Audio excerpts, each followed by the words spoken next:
Hello friends, అందరూ ఎలా ఉన్నారు? ఇక నాకు తెలిసి వీడియోలు నాన్ వేసిన చేసిన దాకా నేను కూడా చేయను. ఎందుకంటే నాన్ వేసిన వరుసగా వీడియోలు అయితే చేసిండు, మధ్యలో అయితే బ్రేక్ ఇచ్చిండు. నేను కూడా బ్రేక్ ఇచ్చేద్దామని చెప్పి అనుకుంటున్నాను అనమాట.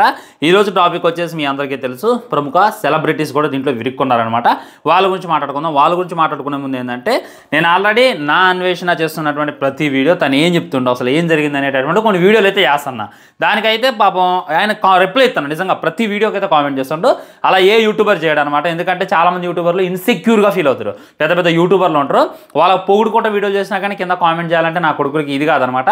కానీ నా అన్వేషణ 18 లక్షల మంది ఫాలోవర్స్ ఉన్నప్పటికీ నా ప్రతి వీడియో కింద తనైతే కామెంట్ చేస్తుండో. నేనైతే హార్ట్ఫుల్గా తనకైతే థ్యాంక్ యూ చెప్తున్నాను అనమాట. తనతో పాటు నేనైతే చివరి దాకా ఉంటా, దాంట్లో డౌట్ పెట్టుకోవాల్సిన అవసరం లేదు. మన ఇమ్రాన్ భాయ్కి సపోర్ట్ చేసినవుగా అని చెప్పి తనైతే కామెంట్ చేసింది అనమాట. అని కొన్ని కామెంట్లు చేస్తాను, నేను దానికి రిప్లై ఎత్తనే ఉన్నా. కానీ కొంతమంది బేవర్స్ లుచ్చాగాలు, బేవర్స్ ఎల్నా కొడుకులు వాళ్ళలా పోతున్నారు భయ్య. ఆయన నా కింద కామెంట్ చేస్తే నీ క్రెడిబిలిటీ పోద్ది బ్రో, నీ వాల్యూ తగ్గిద్ది బ్రో అని చెప్పి లుచ్చా మాటలైతే మాట్లాడుతున్నారు. నేను చేసినటువంటి వీడియో కింద ఆయన కామెంట్లు చేసేది ఏదో చేస్తే ఆయన కింద ఆయన పొగుడుకుంటూ వీడియోలు చేసినట్టు మీరు డిస్కషన్ ఏంటంటే చెత్త నా కొడకలారా. నాకైతే అర్థం కావట్లా. ఎందుకురా ఇంత కుళ్ళు మీకు? ఇంత కుళ్ళుతో మీరు ఏం పీకుతారా, ఏం సాధిస్తారా? నిజం చెప్తున్నా, నన్ను తిట్టే ప్రతి లుచ్చగాడు చెప్తున్నా, రావణ్ 2.0 అయితే స్టార్ట్ అయింది అబ్బా. ఇక మీదరా నన్ను తిడితే నేను ఎంత దూరమైనా వెళ్తా. ఇక మీదరా నా జోలికి వస్తే నేను, ఎందుకంటే ఇప్పటిదాకా నన్ను సగం మంది ట్రోల్ చేసిన ప్రతి లుచ్చగాడు, ప్రతి బేవర్స్ గారు కూడా బెట్టింగ్ యాప్స్ ప్రమోట్ చేసినట్టు నా కొడుకులే. అలాంటి వాళ్ళు అంటేనే నేను ఇన్ని రోజులు పడ్డా. ఇక కామెంట్లో చెత్త వాగుడు వాగేటోళ్ళకైతే పడేటటువంటి అవకాశమే లేదు. నిజం చెబుతున్నా, మామూలుగా ఉండదు భయ్యా. ఇప్పటి నుండి ఎవడైనా మనల్ని ట్రిగర్ చేసి వీడియో చేయాలి. నేను చెప్తాను, ఇప్పటిదాకా వాడి గురించి మాట్లాడేది ఇక ఒక స్టెప్ వేసి ఎంత దూరమైన వెళ్ళేటటువంటి అవకాశం ఉంది. కాబట్టి చెత్త నా కొడుకులారా చెత్త కామెంట్లు అయితే పెట్టడం మాట్లాడకుండా ఉండాలి, డిసిప్లిన్గా ఉండాలి. మా అమ్మ నాన్న ఇప్పటిదాకా ఎలాగైతే పెంచారో నేనైతే అలానే బిహేవ్ చేసిన. ఇక మీద నేను ఎలా పెరిగానో అలా బిహేవ్ చేయడం మొదలుపెట్టా. ఎవడు కూడా తట్టుకోలేడు. మ్యాక్సిమం మీకైతే అందరికీ కూడా తెలుస్తుంది అనమాట, అసలు ఏం జరిగింది అనేటటువంటిది ముందు తెలుస్తుంది. చాలా డెప్త్ వెళ్తున్నారు. నన్ను జైల్లో వేయాలని చెప్పి ఒకడు కామెంట్ చేయడం, నా మీద కేసు పెట్టాలని చెప్పి ఒక కామెంట్ చేయడం. నేను ఏం చేసినాడో నన్ను జైల్లో వేయడానికి? ఎవడేమన్నాడు? నీకు నాకేమన్నా పర్సనల్ విషయం ఉందా? నీ ఫ్యామిలీ వేయాలి, ఇన్ని కేసు పెట్టాలని చెప్పి లుచ్చా కామెంట్లు పెడుతున్నారు అనేటటువంటిది అర్థం కావట్లేదు. ఇంకొంతమంది ఇన్స్టాగ్రామ్లో కూడా మెసేజ్ చేస్తున్నారు. ఇన్స్టాగ్రామ్లో మెసేజ్ అయితే డైరెక్ట్ నేను కాల్ చేస్తుంటే కాల్ కట్ చేస్తున్నారు, బ్లాక్ చేస్తున్నారు. చెత్త బేవర్సగాళ్ళు. ఎందుకంత ధైర్యం లేదు ఎవడి సంక నాకు ఇన్స్టాగ్రామ్లో మెసేజ్ చేయాలి? నాకైతే అర్థం కావట్లా. బాగా అనిపిస్తుంది అనమాట. ఇలాంటి లోఫర్ నాకు కొడుకుతా నేను ఇన్ని రోజులు మాట్లాడలేదని చెప్పి నాకైతే అనిపించింది. ఇక తగ్గేదేలే. వాళ్ళు ఒకటంటే నేనైతే 10 అంట, అటు నుండి 1 వస్తే ఇటు నుండి 100 వస్తాయి అనేటటువంటి గుర్తుపెట్టుకోండి.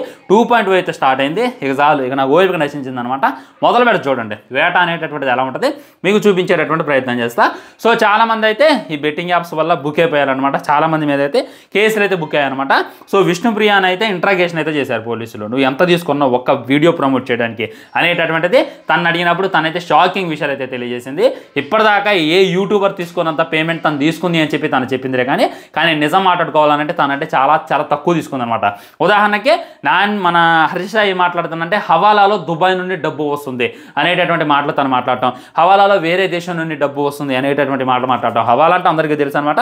సినిమాలో చూస్తూనే ఉంటారు, అకౌంట్ ట్రాన్సాక్షన్స్ అయితే ఉంటుంది అనమాట. అక్కడ జరిగేది ఏందో తెలుసా? మ్యాక్సిమం కొంతమంది ఇల్లీగల్గా అయితే మనీని అయితే ట్రాన్స్ఫర్ చేస్తారో ఆ రకమైనటువంటి మనీయే ఇప్పుడు ఉన్నటువంటి యూట్యూబర్స్కి, ఇప్పుడు బెట్టింగ్ యాప్స్ ఎవడైతే ప్రమోట్ చేస్తుండో, ఇప్పుడు బెట్టింగ్ యాప్ ఎవడైతే ఇచ్చేస్తుండో వాళ్ళందరికీ సెండ్ చేసేస్తున్నారు అనేటటువంటిది క్లారిటీగా అర్థమవుతుంది. ఈ హవాలా వల్ల ఎంత బొక్కుందంటే మన రూపాయి విలువ పడిపోద్ది. మొట్టమొదటి పాయింట్. డాలర్ రేట్ అనేటటువంటిది పెరిగిపోద్ది. ఇంకో పాయింట్. ఇంకోటి వీళ్ళు ట్యాక్స్ కట్టాల్సిన అవసరం అసలుకి ఉండనే ఉండదు అనమాట. సో దానివల్ల ఏం జరిగిందంటే గవర్నమెంట్కి ట్యాక్స్ అయితే రాదు. ట్యాక్స్ అయిపోయినా కానీ వీళ్ళ దగ్గరికి డబ్బులు రావడం వల్ల వీళ్ళైతే ట్రాన్సాక్షన్ చేస్తారు. దానివల్ల వీళ్ళు ట్యాక్స్ కట్టకుండా తిరిగేటటువంటి లుచ్చగాళ్ళు అయితే చాలా మంది అవుతున్నారు అనమాట. కాబట్టి ఈ బెట్టింగ్ యాప్స్ అయితే ఎలా విజృంభిస్తున్నాయి అనేటటువంటిది క్లారిటీగా క్లుప్తంగా అర్థమవుతుంది. చాలా మందికి నేను ఆల్రెడీ క్లారిటీ ఇచ్చేసాను అనమాట. అసలు ఈ బెట్టింగ్ యాప్ ప్రమోట్ చేయడం తప్పదు ఇది అని అంటే, మరి బెట్టింగ్ యాప్స్నే నిర్మూలించవచ్చు కదా, బెట్టింగ్ యాప్స్నే ఆపేయచ్చు కదా, ఎందుకు వాటిని ఎంకరేజ్ చేస్తుంది గవర్నమెంట్, ఎందుకు వాటిని బ్యాన్ చేయట్లేదు అని చెప్పి చాలా మంది మాట్లాడుతున్నారు. ఇప్పుడు పోర్న్ అనేటటువంటిది ఇండియాలో బ్యాన్, చాలా మంది చూడట్లేదు. ఎలా చూస్తున్నారు? ఇల్లీగల్ క్రోమ్ ఓపెన్ చేసో, ఆ డార్క్ వెబ్స్ ఓపెన్ చేసో, ఏదో ఒకటి ఓపెన్ చేసి పోర్న్ అనేటటువంటిది చూస్తున్నారా లేదా?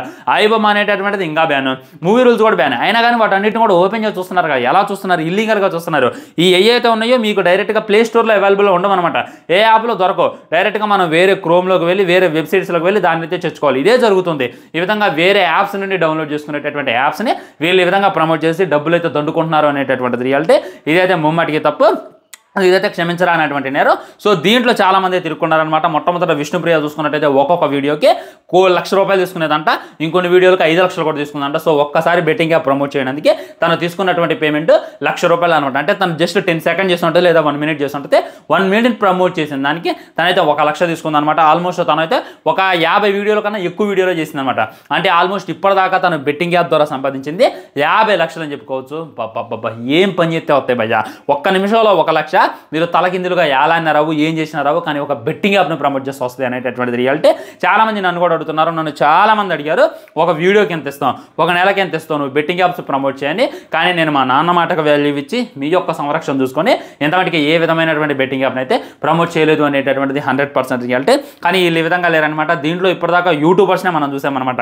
భయ్యా సన్నీ యాదవ్ని, మన చాలామంది ఉన్నారన్నమాట, లోకల్ పైన నేను వాళ్ళని చూసాం. కానీ ఇప్పుడు పెద్ద పెద్ద తలకాయలు కూడా దీంట్లో అయితే ఇన్వాల్వ్ అయ్యి ఉన్నారు. వాళ్ళ మీద కూడా కేసులు అయితే బుక్ అవుతున్నాయి అనేటటువంటిది క్లారిటీగా క్లుప్తంగా అర్థమైపోతుంది.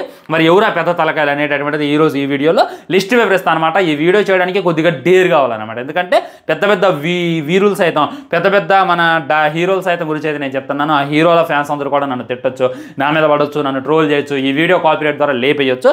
కాబట్టి ముందైతే ఈ వీడియోని చివరిదాకా చూసేటటువంటి ప్రయత్నం చేయండి. ఈ లిస్ట్లో ఫస్ట్ ఉండేది రానా బాహుబలి లాంటి బిగ్గెస్ట్ సినిమా తీసిండు, ఒక పెద్ద హీరో. తను కూడా బెట్టింగ్ యాప్స్ని అయితే ప్రమోట్ చేసినట్ట, కొన్ని షోస్లో ప్రమోట్ చేసినట్టు, అని డైరెక్ట్గా ప్రమోట్ చేసిండు అనేటటువంటి వార్తలు అనమాట. కాబట్టి రానా మీద కూడా కేసు అయితే ఫైల్ చేయాలి అని చెప్పి చాలామంది అయితే డిమాండ్ చేస్తున్నారు. మరి తన మీద కేసు బుక్ అయిదా లేదా అనేటటువంటిది వెయిట్ చేసి చూడాలి. మరి రానా గారికి ఇదేం పోయే కాలంలో రామానాయుడు అనేటటువంటి స్టూడియో ఉంది, మంచి డబ్బులు అయితే వస్తున్నాయి. అయినా కానీ రానా గారు ఎందుకు బెట్టింగ్ యాప్ని ప్రమోట్ చేశారని చెప్పి చాలామంది అడుగుతున్నారు. TV9 కూడా దీని గురించి బాగా చర్చించింది అనమాట. ఆ తర్వాత విజయ్ దేవరకొండ అసలు బెట్టింగ్ యాప్ ప్రమోట్ చేసిందంటే నేను అయినా, కానీ ఆ తర్వాత తన గురించి సెర్చ్ చేసిన తర్వాత నేను కూడా షాక్ అయ్యాను అనమాట. తను కూడా చాలా అంటే చాలా బెట్టింగ్ యాప్స్ అయితే ప్రమోట్ చేసిందంట. ఆ ప్రమోట్ చేసిన దానికి ఒక్కొక్క బెట్టింగ్ యాప్కి ₹1,00,00,000 దాకా తనైతే తీసుకున్నంట. ఇప్పుడు యూట్యూబర్లు ఒక నెల మొత్తం చేస్తున్నాను, ఒక 2 నెలలు మొత్తం చేస్తున్నాను, వాళ్ళకి వచ్చేది 1,00,000 2 లక్షలు, లేదా మొత్తం వాళ్ళ లైఫ్ లాంగ్ చేస్తే వాళ్ళకి వచ్చేది ₹1,00,00,000. కానీ విజయ్ దేవరకొండ ఒక్క వీడియో ప్రమోట్ చేసినందుకు, ఒక 10 సెకండ్స్ ఆర్ 20 సెకండ్స్ ప్రమోట్ చేసినందుకు ఆల్మోస్ట్ ₹1,00,00,000 కన్నా ఎక్కువగానే ఛార్జ్ చేసిందంట. ఎందుకంటే రీసెంట్గా మన ఖుషి సినిమా అప్పుడు అందరికీ కూడా ₹1,00,000 ఇచ్చింది కదా, అవి కూడా దాని నుండి అని చెప్పి కూడా చాలా మంది మాట్లాడుతున్నారు. మరి ఏంది విజయ్ దేవరకొండ అన్న, ఇది ఎక్కడ పని నాకైతే అర్థం కావట్లేదు. నువ్వు సినిమాలు మంచిగా వచ్చాయి, నువ్వు గ్రౌండ్ లెవెల్ నుండి వచ్చినటువంటి వ్యక్తి, ఇప్పటికే నీ మీద భయంకరమైనటువంటి ట్రోల్స్ ఉంటే నువ్వు కూడా బెట్టింగ్ యాప్ని ప్రమోట్ చేయడం ఏంది అనేటటువంటిది తెలుసుకున్నాక చాలా బాధగా అనిపించింది. ఆ తర్వాత మంచు ఫ్యామిలీ అనేటటువంటిది భయంకరంగా ట్రోల్ అయింది. కానీ మంచు విష్ణు అని, మంచు మనోజ్ అయినా ఎప్పుడు కూడా బెట్టింగ్ యాప్స్ని ప్రమోట్ చేయాలి. కానీ మంచు లక్ష్మి చూసుకున్నట్టయితే భయంకరంగా బెట్టింగ్ యాప్స్ని ప్రమోట్ చేసింది అనేటటువంటి న్యూస్ కూడా బాగా వైరల్గా మారింది. తన మీద కూడా కేసు బుక్ చేయాలి అని చెప్పి కూడా చాలామంది చాలా రకాలుగా మాట్లాడుతున్నారు. ఎనీవే ఇది చాలా దూరం వెళ్ళేలా ఉంది. నేను మంచు లక్ష్మి నాకు ఇదేం పోయే కాలం, బాగానే డబ్బులు ఉన్నాయి కదా మీకు, మీ నాన్నగారి దగ్గర బాగానే డబ్బులు ఉన్నాయి, మీ అన్నయ్య గారి దగ్గర బాగానే డబ్బులు ఉన్నాయి, నువ్వు చూసుకున్నట్లయితే చాలా సినిమాలు సైడ్ ఆర్టిస్ట్ చేసావు, సో తనే చేయగలిగింది, ఈ చిన్న యూట్యూబర్లు చేస్తే తప్పింది అని చెప్పి కూడా చాలా మందికి డౌట్ వస్తుంది. ముందు వీళ్ళ మీద అయితే యాక్షన్ తీసుకోవాలి. ఆ తర్వాత అనన్య, ఆమె హీరోయిన్ అనమాట, చాలా సినిమాల్లో అయితే నటించింది. ఆమె నడుంకైన దానికని చాలా మంది ఫ్యాన్స్ ఉన్నారు. తను కూడా బేవత్సమైనటువంటి బెట్టింగ్ యాప్స్ అయితే ప్రమోట్ చేసింది. తన మీద ఆల్రెడీ కేసు అయితే ఫైల్ అయిందంట. వెళ్ళి పంజాగుట్ట పోలీస్ స్టేషన్లో ఎక్కడో కేసు అయితే ఫైల్ అయిందని చెప్పి బయట కట్టి టాక్ అనమాట. ఎనీవే దీని మీద కూడా సీరియస్గా యాక్షన్ తీసుకోవాలన్నమాట. ఇది మామూలు విషయం కాదు. అనన్య చూసుకున్నట్లయితే చాలా క్యూట్గా ఉంటుంది. మరి తను కూడా బెట్టింగ్ యాప్ చేయడం మీద నాకైతే అర్థం కావట్లా. వీళ్ళ గురించి నేనైతే ఆల్రెడీ ముందే డిస్కషన్ చేసిన. తన జీ తెలుగు ఓపెన్ చేసిన, జెమినీ ఓపెన్ చేసిన, గానత్తునే ఉంది, బెట్టింగ్ యాప్స్ని ప్రమోట్ చేసుకుంటా. అవి కూడా ఇల్లీగలే అంట, అవి కూడా గవర్నమెంట్ పర్మిషన్ ఇవ్వనటువంటి బెట్టింగ్ యాప్స్ అంట. వీళ్ళని కూడా ఏం చేయాలి అనేటటువంటిది చాలా మంది అడుగుతున్నారు. నేను తమన్నా మీద వీడియో చేస్తే ఇప్పటికి 3 రోజులు అవుతుంది.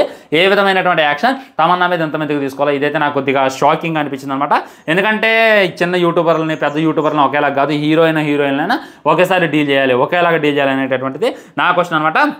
ఆ తర్వాత కాజల్ చూసుకున్నట్లయితే ఆల్రెడీ నేను మీకు చెప్పిన అనమాట, చాలా డబ్బులు ఉన్నాయి. తన హస్బెండ్ కూడా చాలా రిచ్. మరి తనకేం పోయే కాలం, తను కూడా బెట్టింగ్ యాప్ ప్రమోట్ చేసిందని, మరి తన మీద ఎప్పుడు యాక్షన్ తీసుకుంటారనేటటువంటి దానికోసం అయితే నేను దిగ్గల్లి వెయిట్ చేస్తున్నాను అనమాట. అండ్ చూసుకున్నట్లయితే బాలకృష్ణ గారు కూడా బెట్టింగ్ యాప్ని ప్రమోట్ చేసిన అని చెప్పి న్యూస్ అయితే చెక్కలు కొడుతుంది. ఆయన ఏమి బెట్టింగ్ యాప్ని చేయలేదులే, కానీ అన్స్టాపబుల్ షోలో ఒక బెట్టింగ్ యాప్ని అయితే ఆయన అయితే చూపించడం జరిగింది. దీని ద్వారా ఆయన పేరు కూడా గట్టిగా వినపడుతుంది. ఆ తర్వాత ప్రదీప్ ఒక షోలో అయితే డైరెక్ట్గా ఒక ఇల్లీగల్ బెట్టింగ్ యాప్ని ప్రమోట్ చేసిండు. తను ప్రమోట్ చేసిందే కాక వేరే వాళ్ళతో ప్రమోట్ చేయించిండు. సో అక్కడ బాలయ్య ప్రమోట్ చేసినా, ఇక్కడ ప్రదీప్ ప్రమోట్ చేసినా, కానీ దానికి కారణం మన అల్లు అరవింద్ గారు అని చెప్పి చాలా మంది మాట్లాడుతున్నారు. సో ఇందులో మెయిన్ బాధ్యులు అల్లు అరవింద్ గారు అని చెప్పి కూడా చాలా మంది అయితే కామెంట్ చేస్తున్నారు. అండ్ చాలా మూవీ ట్రైలర్స్లో కూడా ఈ బెట్టింగ్ యాప్స్ గురించి డిస్కషన్ రావడం, ఈ బెట్టింగ్ యాప్స్ని ప్రమోట్ చేయడం అయితే మనమైతే చూడొచ్చు అనమాట. ఈ విధంగా ఓన్లీ బయాస్ అని యాదవ్, లోకల్ బైన్ అని వీళ్ళని కాదు, ఇంకా చాలా మంది అయితే ప్రమోట్ చేశారు. చాలా మంది అమ్మాయిలు అయితే ప్రమోట్ చేశారు. వాళ్ళెవరు అనేటటువంటి ఎండ్ స్క్రీన్లో వీడియో వస్తే అది కూడా వెళ్ళి చూసేటటువంటి ప్రయత్నం చేయండి. ఇది మిక్కిలి బాధాకరం అనమాట. వీళ్ళ దగ్గర భయంకరమైనటువంటి డబ్బు ఉంది.